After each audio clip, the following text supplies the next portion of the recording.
You are being interviewed in regards to the crime of murder. The walls closed in on Tommy Swint, not for the disappearance of Niqui McCown, but for the murder of another woman years earlier. Was he an evil man for killing people? Yes. But did he portray himself as an evil man? No. His haunted past led to new questions and suspicions in the case of the missing bride-to-be. Do you think he was a serial killer then, or do you think he at least had the psychological makings to be? I definitely believe he has psychological makings. As one family started to get answers, Niqi's hung on to a thread of hope. Finally, someone has spoke up, and my family really, really does appreciate it. But if you do know something for sure, if you know that Tommy really harmed my sister, will you please call? And just when justice seemed imminent, the case took its most dramatic turn yet. As the investigators were pulling up into the area, they heard what sounded like a gunshot. I'm Elise Coulter.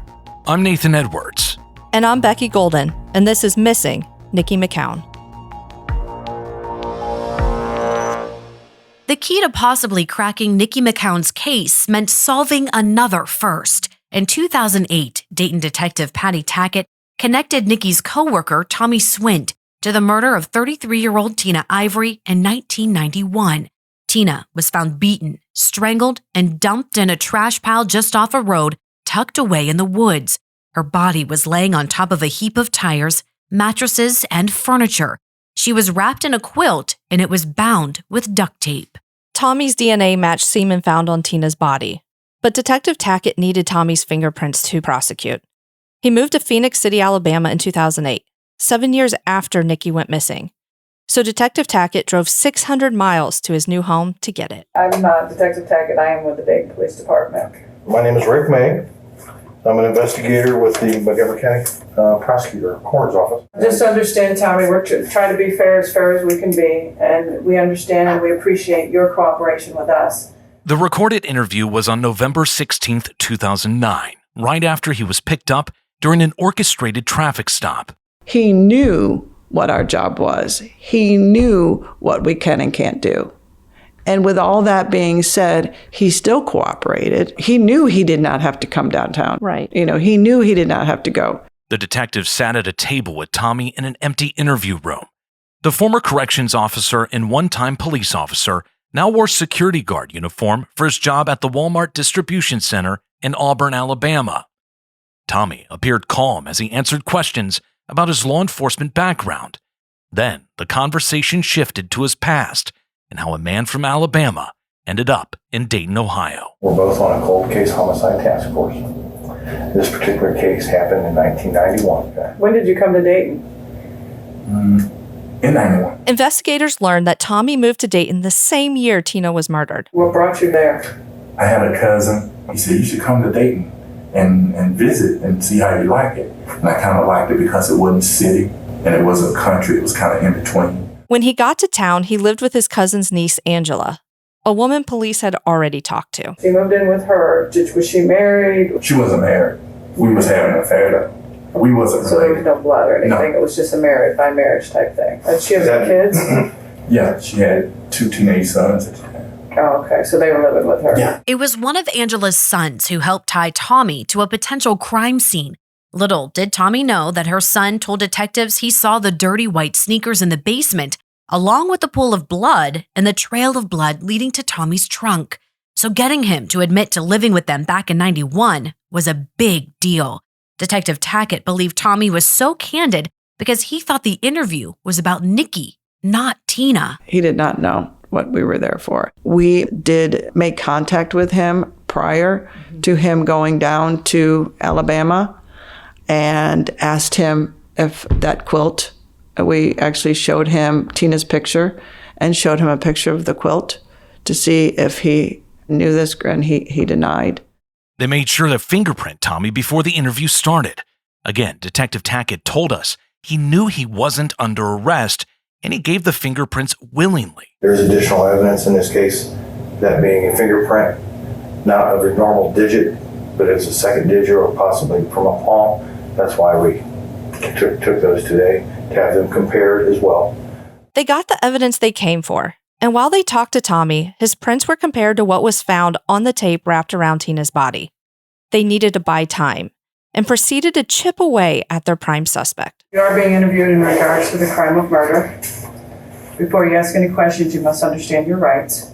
They read Tommy his Miranda rights and told him he had the right to get an attorney. This is standard procedure if you're detained or taken into custody for questioning. The warning must be read before any questions are asked. Once they read him his rights, they started to ask about Tina Ivory. Does that girl look familiar to you? Never date a girl look like that? Not that I didn't know.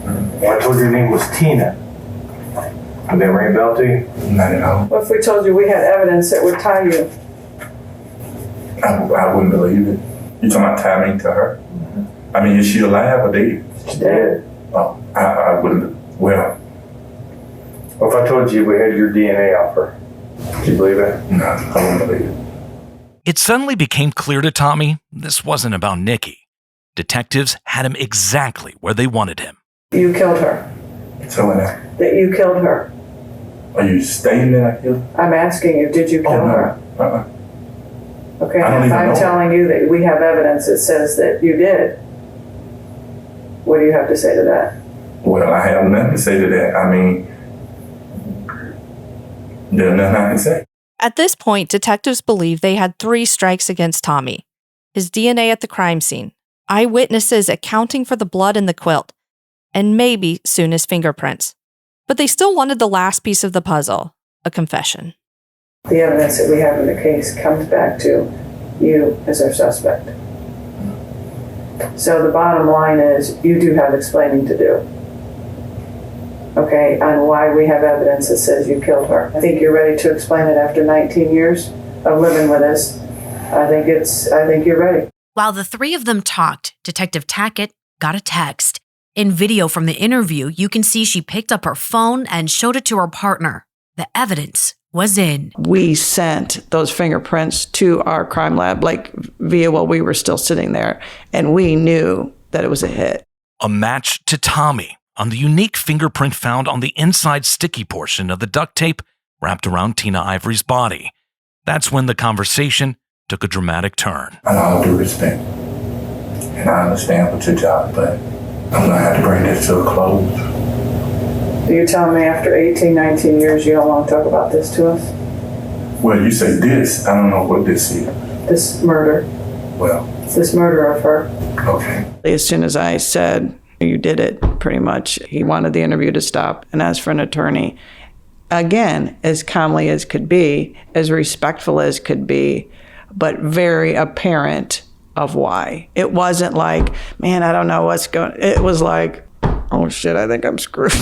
Detectives knew they had Tommy for the 1991 murder of Tina Ivory, but they couldn't arrest him. They had to let him go home until a grand jury could indict him back in Dayton. Little did they know that was the last time they'd see him.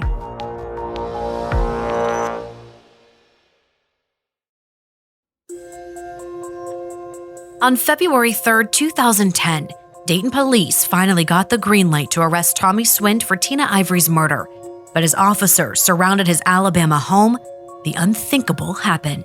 As the investigators were pulling up into the area near where this gentleman lives, they heard what sounded like a gunshot.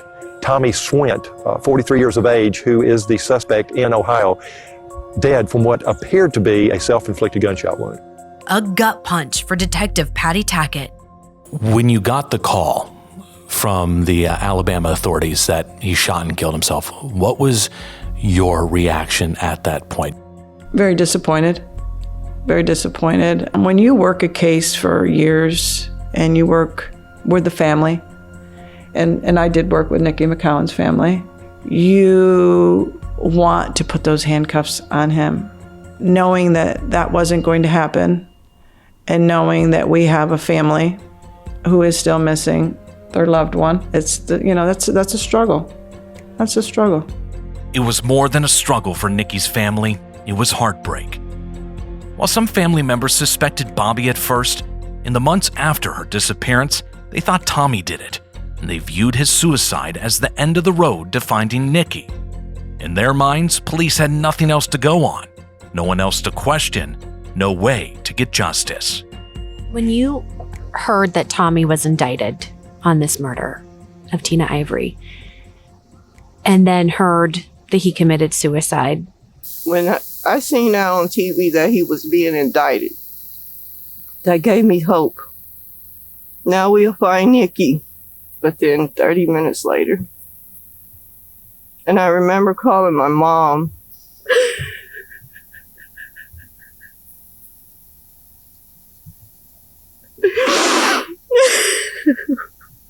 She said, now we'll never find my baby.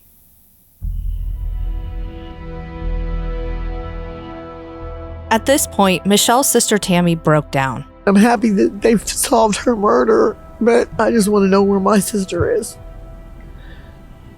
I'm sorry. For Niqi's daughter Peyton, who was in high school at the time, the news hit her like a ton of bricks. Niqi's sisters pulled her out of school and told her Tommy was now dead. I just remember being so frustrated because it was like, man, I thought that we were going to have something. I remember there were talks of him being indicted on Tina's case and things like that. So I was like, maybe they've got him, so now we could get him. It was very gut-wrenching, and it was kind of like, we're back to square one. What do we do from here? Because at that time, that's what we believed was the only person that could have possibly known something. You may be wondering about Tommy's wife, Lisa. They were married at the time Niqui disappeared and were still married at the time of his death. I think she was very blindsided. She was an innocent. She was a girl who was standing by her man on the Niqui McCown thing and would have never suspected that her husband was a murderer. As the news of Tommy's death set in, Niqi's family, investigators, and the community struggled with the reality that the only person who may know where Niqui is took that knowledge to his grave. Why did he kill himself? I'm going to go to prison. Most people don't want to be caught. You've also got a man who has lived a life of upstanding citizen. And they lived in this society, in this community as an upstanding citizen. They're married to somebody who's an upstanding citizen. Was he an evil man for killing people? Yes. But did he portray himself as an evil man? No. Anybody that would know would say he was a good guy. We asked Detective Tackett about Tommy's cooperation and why she thought he willingly cooperated. He gave his DNA and his fingerprints to investigators, which ultimately led to his indictment for the murder of Tina Ivory. Why do you think he did? Because, why not cooperate? He gave his DNA to Richmond. I didn't do this. Some people truly convince themselves of, I didn't do this. Some people just feel like, yeah, I killed somebody. Just the reactions of people over the years of a lot of these interviews is amazing to me on how different they all are. Some are adamant, some are cooperative, some are not. It's just all over the board. There is no consistency in that. Do you know what the motive was for why you believe he killed Tina Ivory? No. We could make assumptions, but that's what they would be, is assumptions. Do you think he was a serial killer then, or do you think he at least had the psychological makings to be? I definitely believe he has psychological makings of it, especially with the things that we found out about some other things that he did, his personality, the closet type things, the things that you don't see overtly, but you find out because of past relationships that he had with other women. Then you start seeing, yes, on the outside, he was charming on the outside. He was a handsome man. He was very well put together. Behind the scenes was not what you saw on the outside. We'll be right back.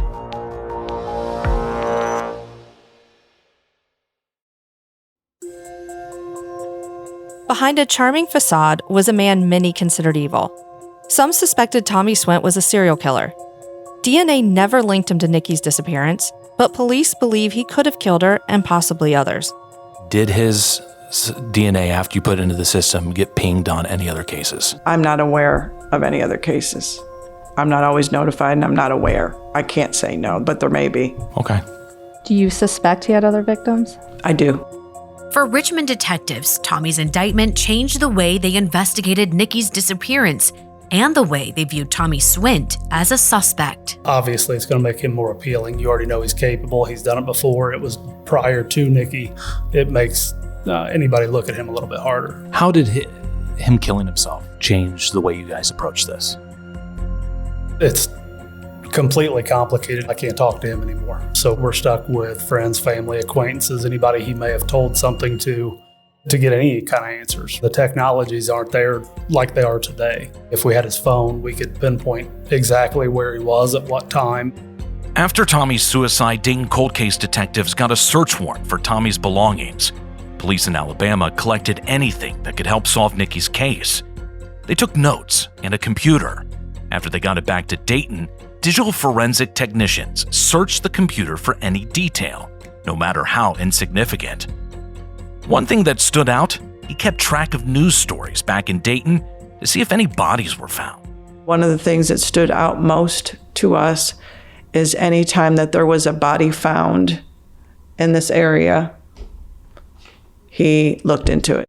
On the computer, you could actually see what they searched.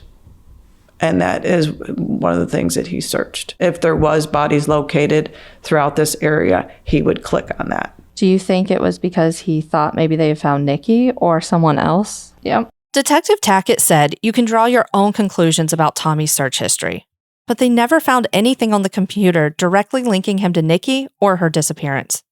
You may be wondering where the case stands today. Richmond is now finally getting a crack at Tommy's computer. Last year, Richmond detectives got it and are now having technicians from the Indiana State Lab comb through it. They hope to find something that may have been missed in the past.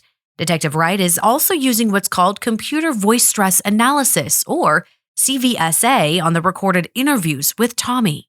When you tell a lie, your stress level goes up, that fight or flight kicks in. An answer with no stress is going to look completely different than a stressful answer because of those frequencies changing in someone's voice. And that's why I'm able to take, a recording from 20 years ago and play that because the frequencies stay the same.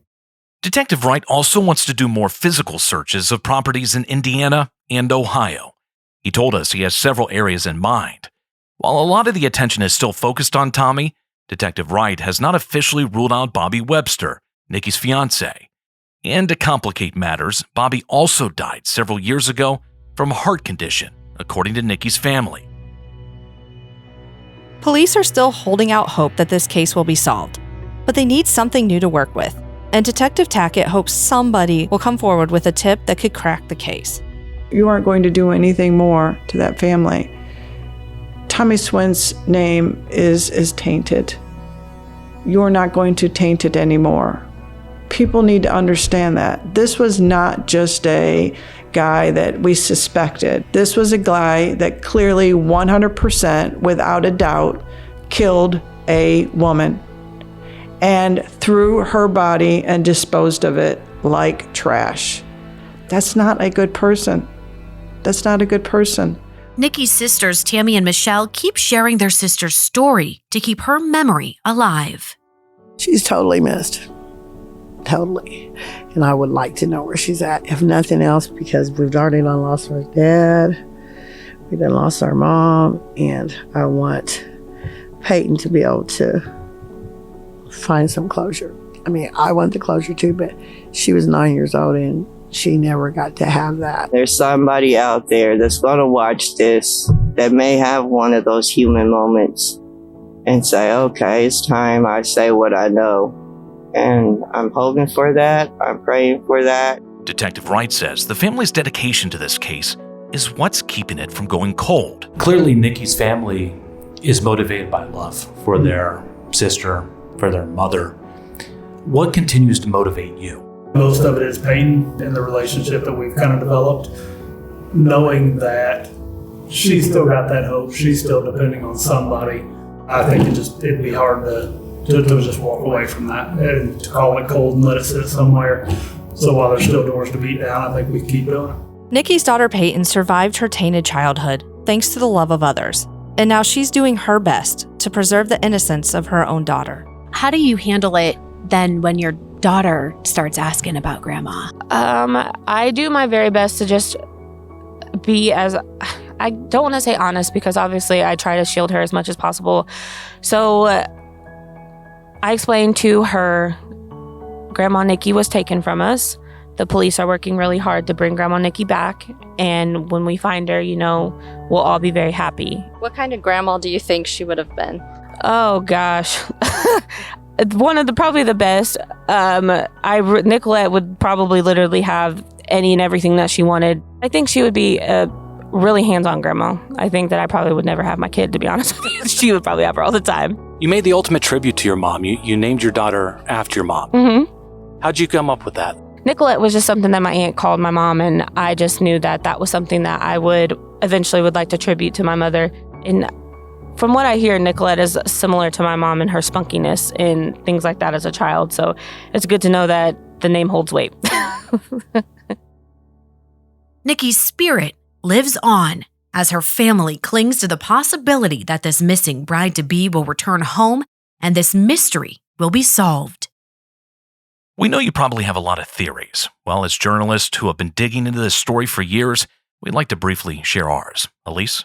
So my first theory is I believe Niqui is unfortunately dead at this point. I just don't believe that she would take off in any way, shape, or form and leave her daughter behind. Peyton really felt strongly about that, and I truly believe that Peyton would know her mom best, and I really believe that she would not do so.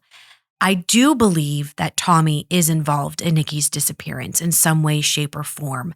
I just feel as if a lot of the stories we heard from the family, the fact that he was indicted on a previous murder 10 years earlier, it just seems to me that he would be the most plausible suspect in her disappearance. Becky, what's your theory? Yeah, I agree with Elise on the first point that I don't believe Niqui ran off. Maybe if she had been found right away, but the fact that she's been gone for over 20 years, it doesn't make sense to me. I don't think she would have left her daughter either. I definitely think there's a lot of questions surrounding Tommy, but I also have a lot of questions surrounding Bobby and his story. First and foremost, he failed a polygraph test. Second, I don't believe his story about why he traded cars with Niqui. Why would he give her a less reliable car to travel to Dayton? It doesn't add up to me. The sad reality here is that the people police believe know the most about Niqui's case are either dead or getting older. Time is ticking and the urgency to get answers has never been more intense, and while new technology does give investigators some hope, it's not always the most reliable. Now, the key will be an eyewitness coming forward, and there's always that hope to give that family some closure. It doesn't hurt to be brave, it doesn't hurt to come forward to talk to police, and you could be the reason the family gets some peace. That's all for this season of Missing Niqui McCown, a podcast from Dayton 24/7 Now. If we get any new updates, we'll make sure to update you here. And make sure you hit subscribe and also follow us at Dayton247now.com. Find us in your podcast app and follow the podcast on Apple Podcasts, Spotify, or wherever you listen to your podcasts so you never miss an episode. If you like the show, leave us a rating or review. It really helps new listeners find the show. Missing Niqui McCown has been a presentation of Dayton 24/7 Now, an affiliate of Sinclair Broadcast Group. Lee Furry is our producer. Brian Petrus is our associate producer. Editing and audio engineering by Eric Newell, with additional editing by Adam Braunstein. Mitch Hansen is our senior podcast producer. Jordan Rosari, a producer. Production coordination by Anna Nicole Wages, and legal support from Chase Bales. Rich Cook is the head of audio at Sinclair. This is still an active investigation. If you have any tips about the case, please contact Richmond Police at 765-983-7247. For more reporting from Dayton, head to Dayton247now.com. We've created a special section dedicated to this podcast. Until next time, I'm Nathan Edwards. I'm Elise Coulter. And I'm Becky Golden. This has been Missing Niqui McCown.